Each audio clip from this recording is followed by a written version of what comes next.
Hello and welcome to the channel. I trust that you are all well. We often speak about classic flies, and today we are going to tie one of those classics, and it is the Frank Sawyer pheasant tail nymph.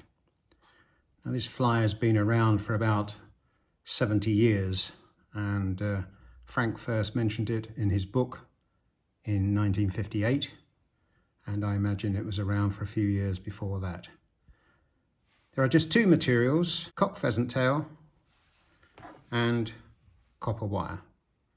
Now I imagine Frank didn't use copper wire off a spool. In those days he probably retrieved it from some electrical device and tied by hand, so my modern day concession is a bobbin holder and a spool of copper wire. Right, let's get into the tying. Frank said that we start the tying at the hook bend end of the shank, so that's what we'll do, and wind up the shank. He didn't say it had to be touching turns, as long as you get to the area before the eye and leave space for tying off, and then create a ball of copper wire for creating the thorax. This is a very simple tie, but very, very effective. Then back down to the bend of the hook where we started the tie-in.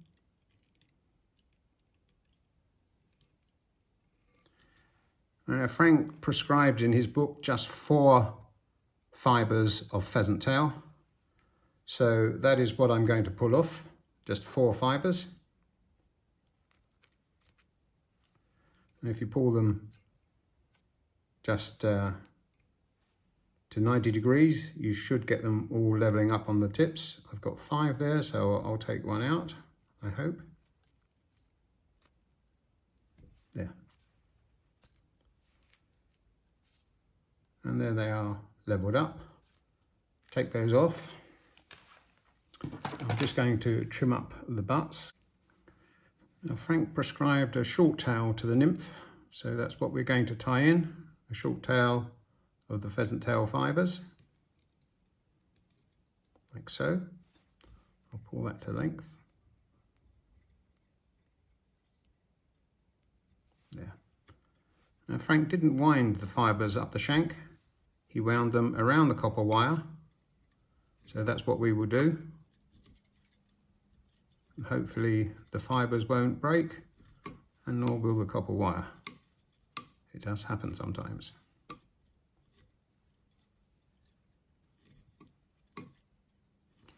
Right, just keep wrapping it round until you have sufficient to cover the shank of the hook.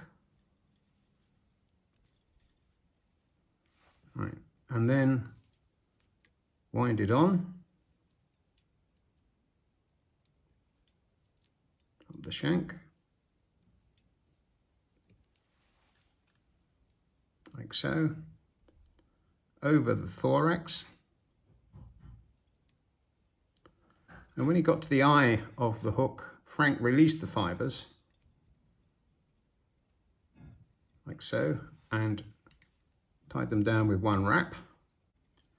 Then he pulled them back over the thorax, took the wire to the rear of the thorax and tied down the fibres with one wrap, and then he took the wire back to the front, pulled the fibres back over to the front of the hook again and tied them down to create the thorax cover, like so. Trim off the butts. Now, another concession that I'm going to make is some glue. I don't suppose for one moment Frank used glue, but I'm going to put some on and just wind down with a couple of winds of the copper wire to finish the fly. That should break off.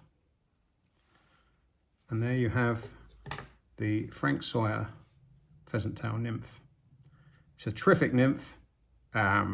This is on a size 16, a slightly heavier nymph hook than I would normally use.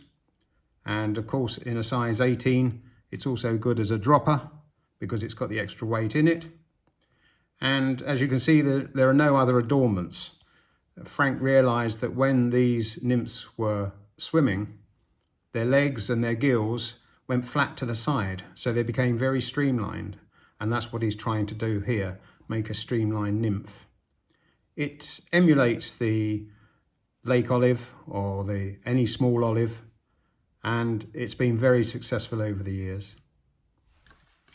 I hope you enjoyed the tying. If you're not already a subscriber, hit the bell, become a subscriber. Do pass a comment if you so wish, give it a like, and I'll see you in the next video. Thanks for viewing. Bye.